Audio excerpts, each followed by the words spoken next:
Hello అండి, అందరికీ నమస్కారము. ఈరోజు మనం ఈ వీడియోలో చాలామంది అడుగుతున్నట్టు మన గేట్ గురించి, అదేవిధంగా మన కాంపౌండ్ చుట్టూ వేయించిన ప్రీకాస్ట్ వాల్ గురించి మాట్లాడుకుందామండి.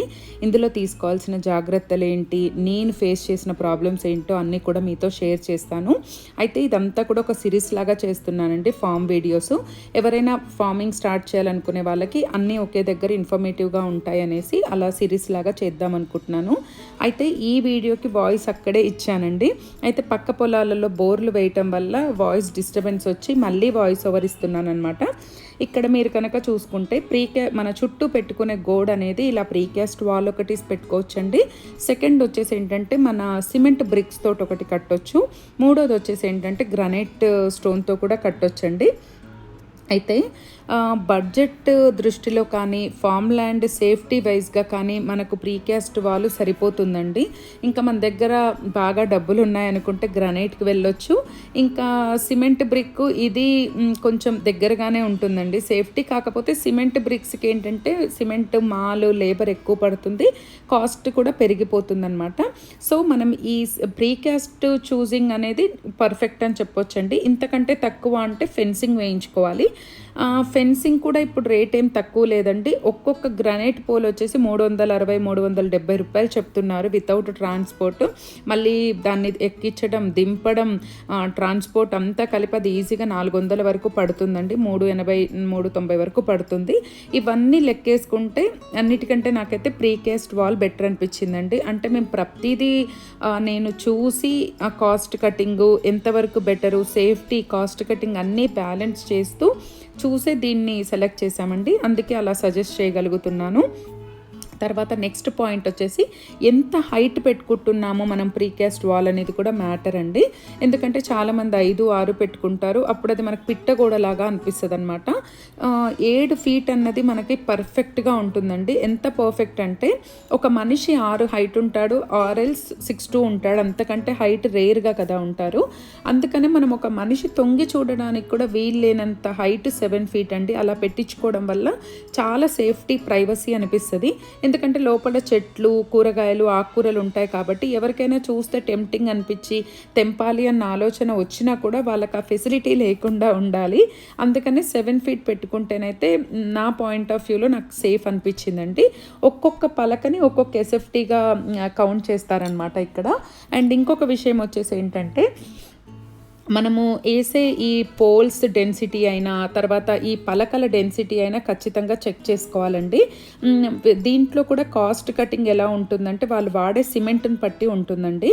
ఇప్పుడు అల్ట్రాటెక్, ప్రియా అలాంటివి అయితే 350-400 వరకు ఉంటాయి కదా. కొన్ని తక్కువ బ్రాండ్స్ అయితే వాళ్ళు ఆ సిమెంట్ వాడితే కొంచెం తక్కువగా కాస్ట్ చెప్తారండి. ఇది 55 రూపాయల నుంచి 80 రూపాయల వరకు కూడా చెప్తారు. అండ్ ఇవి వాళ్ళు మనం దగ్గరలో ఉన్న మన ల్యాండ్కి దగ్గరలో ఉన్న యూనిట్లో నుంచి తెచ్చుకుంటే మనకు ట్రాన్స్పోర్టేషన్ కూడా కొంచెం తక్కువ పడుతుంది. అండ్ ఈ పలకల డెన్సిటీ కూడా మనం ఖచ్చితంగా చూసుకోవాలండి. ఇప్పుడు మెయిన్ ఇది 7 ఎందుకు పెట్టించాను, 9-10 పెట్టుకుంటే ఇంకా బాగుండేదండి. అయితే 7 ఎందుకు పెట్టించామంటే ఇక్కడి నుంచి 2 ఫీట్ మళ్ళీ సోలార్ ఫెన్సింగ్ వస్తుంది అనమాట. అందుకే నేను 7తో ఆపేశానండి. ఈ 7 ప్లస్ ఆ 2 కలిపి 9 అవుతుంది అని చెప్పి అదొకటి చూసుకోవాలండి. మూడోది వచ్చేసి ఏంటంటే ఏ సిమెంట్ వాడుతున్నారు అన్నది మనం రేట్ మాట్లాడుకునేటప్పుడే వాళ్ళని అడగాలి. అప్పుడప్పుడు వాళ్ళ సైట్కి వెళ్ళి వాళ్ళు కరెక్ట్గా చేస్తున్నారా లేదా అని కూడా మధ్యలో చెక్ చేసుకోవాలండి మనం టోకెన్ అమౌంట్ ఇచ్చిన తర్వాత.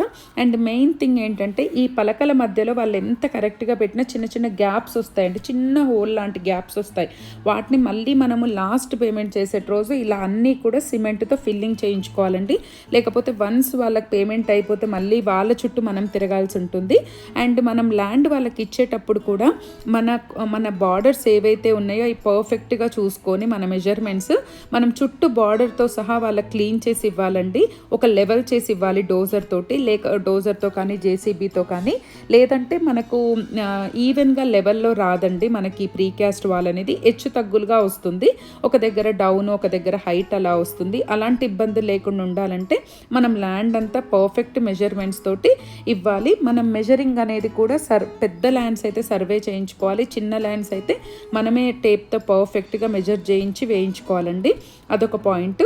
అండ్ మెయిన్ ఇంపార్టెంట్ ఇంకోటి ఏంటంటే ఈ కింద డౌన్లో గ్యాప్స్ లేకుండా మట్టి అనేది ఫిల్ చేయించుకోవాలండి. బయట మట్టి కాదు, మన ల్యాండ్లో ఉన్న మట్టిని పారలతోటి లోపటి నుంచి బయట నుంచి ఫిల్ చేయించుకోవాలండి. లేదంటే బయట నుంచి వచ్చే హెవీ రెయిన్స్ వల్ల కింద గ్యాప్స్లోంచి వాటర్ వచ్చేస్తుంది. పాములని, పిల్లులని, ఉడతలని ఇలాంటివన్నీ వచ్చేస్తాయి అన్నమాట అండి లోపలికి. అలా రాకుండా మీరు వర్క్ మాట్లాడుకునే ముందే ఈ పాయింట్స్ అన్నీ కూడా ఎవరికైతే వర్క్ ఇస్తున్నారో వాళ్ళతోటి మాట్లాడుకోవాలండి.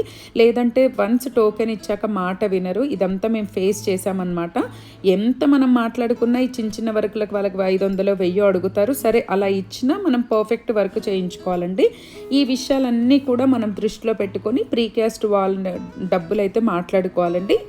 ఎస్పెషల్లీ సిమెంట్ని బట్టి, వాడే సిమెంట్ని బట్టి, హైట్ని బట్టి రేట్ అనేది ఉంటుంది. అదండి ప్రీకాస్ట్ వాల్కి సంబంధించిన డీటెయిల్స్. ఇప్పుడు మనం గేట్ దగ్గర కనుక వచ్చేస్తే ఈ గేట్ ఫిట్టింగ్ కూడా వాళ్ళతోటే మనం మాట్లాడాలండి. ఎందుకంటే అందులోనే ఒక మేస్త్రి ఉంటాడు. ఇందులో కూడా ఆ మాల్ వేసి గుంతలు దవ్వి మాల్ వేసి ఈ పోల్స్ నిలబెట్టాలండి. ఇది మాకు గేట్ ఫిల్లింగ్కి వాళ్ళు 3000 రూపాయలు సపరేట్గా తీసుకున్నారనమాట. మాలు అంతా వాళ్ళదే కాబట్టి. అండ్ ఇంకొక విషయం అండి, ఈ ప్రీకాస్ట్ వాల్స్ కట్టేటప్పుడు మనం వాళ్ళకి చాలా టైం ఇవ్వాలి ఒకటి. రెండోది వాళ్ళకి మధ్య మధ్యలో వాటర్ కూడా మనం సప్లై చేయాలండి. ఎందుకంటే అక్కడ వాళ్ళు ఈ పోల్స్ వేసేటప్పుడు మాల్ వేసి పోల్స్ పెడతారు కాబట్టి వాళ్ళు క్యూరింగ్ చేసుకుంటారండి. మనం వాటర్ ఇవ్వకపోతే వాళ్ళు క్యూరింగ్ లేకుండా అలానే పలకల్ని పెట్టేస్తారు. అప్పుడు అది మనకు కొద్ది రోజులకే వంగిపోవడం జరుగుతుందన్నమాట పోల్స్. తర్వాత ఈ గేట్ కూడా అండి, చాలా గేట్స్ ఓపెన్గా 12,000 నుంచి 20,000-25,000లో దొరికిపోతాయండి మనకి. అన్ని జాలీలుగా ఉంటాయి. కానీ ఫామ్ ల్యాండ్స్కి ప్రైవసీ దృష్ట్యా కానీ, మనం లోపల పెంచుకునే ఆకుకూరలు, పండ్ల దృష్ట్యా కూడా మనం పూలు కట్టుకుంటాము, స్విమ్మింగ్ పూల్ ఇలా చాలా ఉంటాయి కదండి. వీటన్నిటి దృష్ట్యా మనకి ఎలా ఉండాలంటే క్లోజ్డ్గా ఉంటేనే బెటర్ అన్నది నా ఒపీనియన్ అండి. అందుకే మేము దీన్ని రెడీమేడ్గా కాకుండా ఒక డిజైన్ సెలెక్ట్ చేసి వాళ్ళకి ఆర్డర్ ఇచ్చి చేయించుకున్నాం అనమాట. డిజైన్ కూడా ప్లెయిన్గా పెట్టించామండి. ఎందుకంటే ఇది ఫామ్ ల్యాండ్ కాబట్టి ఎక్కువగా డిజైన్ ఉన్నా కూడా మనకేమవుతుందంటే డస్ట్ ఫామ్ అవుతుందండి. ఆ డస్ట్ ఫామ్ అవ్వడంతో మనం ఎక్కువగా క్లీన్ చేసుకోలేకపోతే చూడటానికి చాలా మురికిగా కనిపిస్తుంది. చిన్న బటన్స్ పైన కింద తప్ప ఎలాంటి డిజైన్ పెట్టుకోవద్దు అనిపించింది నాకు. ఇందులోనే చిన్న గేట్ కూడా ఖచ్చితంగా పెట్టుకోవాలండి, ప్రతిసారి పెద్ద గేట్ ఓపెన్ చేయకుండా. అదేవిధంగా gate minimum 12 feet or 14 feet పెట్టుకుంటే పెద్ద వెహికల్స్ వచ్చినా రేపటి రోజున ఈజీగా ఉంటుందండి. మొన్న మనకు కంటైనర్ వచ్చింది, రేపొద్దున బోరింగ్ ఎక్కువ వేయించుకోవాలనుకుంటున్నాం. అలాంటి సందర్భాలలో కూడా మనకేంటంటే గేట్ అనేది 14 feet మినిమం ఉంటే బెస్ట్ అన్నది నా ఒపీనియన్ అండి. మేమైతే 14 feet పెట్టించుకున్నాము. విత్ పోల్స్తో 450 కిలోలు అయిందండి. గేటే మాకు 50,000 అయిందనమాట. ఇందులో కూడా ఏంటంటే వాళ్ళు వాడే మెటీరియల్ బ్రాండ్ని బట్టి కూడా ఉంటుందండి. ఇక్కడ వీళ్ళు అపోలో బ్రాండ్ వాడారు.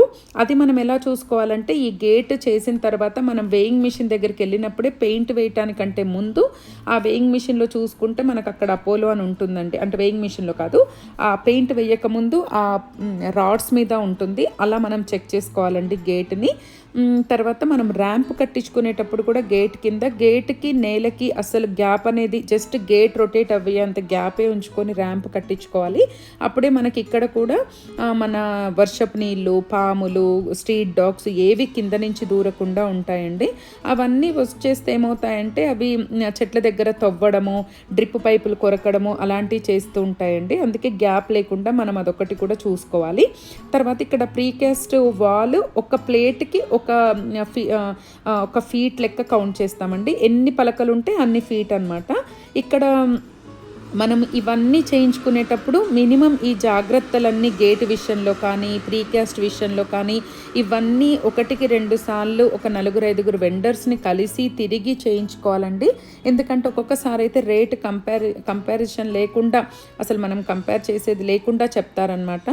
అప్పుడు మనకు అర్థం కాదు. అందుకే మనము 1-10 సార్లు 10 మందిని కలిస్తేనే మనకు ఆ రేటు కూడా మనము అర్థమయ్యేలాగా ఉంటుందన్నమాట.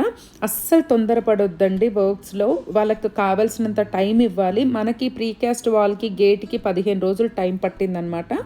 ఈ గేట్ కూడా నా సజెషన్ అయితే ఇలా క్లోజ్డ్గా పెట్టించుకుంటేనే మంచిదండి. మన గేట్ పెట్టాక కూడా అక్కడక్కడ చిన్న చిన్న గ్యాప్స్ వస్తే కూడా మళ్ళీ మనం ఒక 2500 ఇచ్చి వెల్డింగ్ వాళ్ళని ఇక్కడికే పిలిపించి మనం రేకు లాంటిది కొట్టించుకున్నాం అనమాట. ఇంత ఖర్చు పెట్టిందే మనం క్లోజ్డ్గా ఉండాలని కదండి. మళ్ళీ ఆ గ్యాప్స్ ఉండడం అన్నది కొంచెం మాకు మంచిగా అనిపించలేదు, అందుకే అలా చేసామన్నమాట. అండ్ గేట్ వాళ్ళకి ఆర్డర్ ఇచ్చేటప్పుడు కానీ, ప్రీకాస్ట్ వాళ్ళ దగ్గర ఆర్డర్ ఇచ్చేటప్పుడు కానీ 1కి 10 సార్లు చూసుకొని చేసుకోండి. ఎందుకంటే మళ్ళీ మనకు వేరే వాళ్ళు చెప్పినప్పుడు చిన్న చిన్న వర్క్స్ మిగిలిపోయినప్పుడు మళ్ళీ వాళ్ళు వచ్చి చెయ్యరు. అండ్ ల్యాండ్ లెవెలింగ్ మాత్రం ఖచ్చితంగా చూసుకోండి. అండ్ గేట్ మీరు ఎంత ఫీట్ పెట్టించుకోవాలనుకుంటున్నారో, ముందే ఎక్కడ పెట్టించుకోవాలనుకుంటున్నారో ఈ ప్రీకాస్ట్ వాళ్ళకు చెప్తే ఆ ప్లేస్ వదిలిపెట్టి వాళ్ళు మిగతా ప్లేస్ అంతా కూడా వేస్తారు. ముందే గేట్ అయినా రెడీగా ఉంటే ముందు గేట్ పెట్టి గోడ కడతారు, లేదంటే ఆ గ్యాప్ వదిలి తర్వాత అయినా గేట్ ఫిట్ చేస్తారండి. ఇక్కడ మేము ప్రీకాస్ట్ వాల్కి ఇన్సైడ్ అంతా కూడా పోల్స్కి టెరాకోటా కలరు, పోల్స్కి టెరాకోటా కలరు, ప్లేట్స్కి వైట్ సిమెంట్ వేపిద్దాం అనుకుంటున్నామండి. అదొక పని పెండింగ్ ఉంది మనది. అండ్ నేను గేట్కి గ్యాప్స్ అని చెప్పాను కదండి, ఈ కొంచెం గ్యాప్ అయితే ఉండాలండి, అది గేట్ రొటేట్ అవ్వడానికి. ఈ సిమెంట్ పోల్కి ఈ గేట్ పోల్కి మధ్య నుండే ఈ గ్యాప్ని ఇలా ఫిల్ చేయించామన్నమాట. ఈ వీడియో మీకు ఇన్ఫర్మేటివ్గా ఉంది అనుకుంటున్నానండి. ఎవరైనా ఫార్మింగ్ స్టార్ట్ చేసే వాళ్ళకి ఖచ్చితంగా యూజ్ అవుతుంది అని ఇన్ఫర్మేషన్ అంతా కూడా షేర్ చేశాను. ఈ వీడియో మీకు నచ్చితే ఖచ్చితంగా లైక్ చేసి షేర్ చేసి ఎలా అనిపించింది వీడియో అనేది కమెంట్ చేయండి. మరో మంచి వీడియోతో మంచి కంటెంట్తో మళ్ళీ మీ ముందుంటాను. అంతవరకు సెలవు, బాయ్.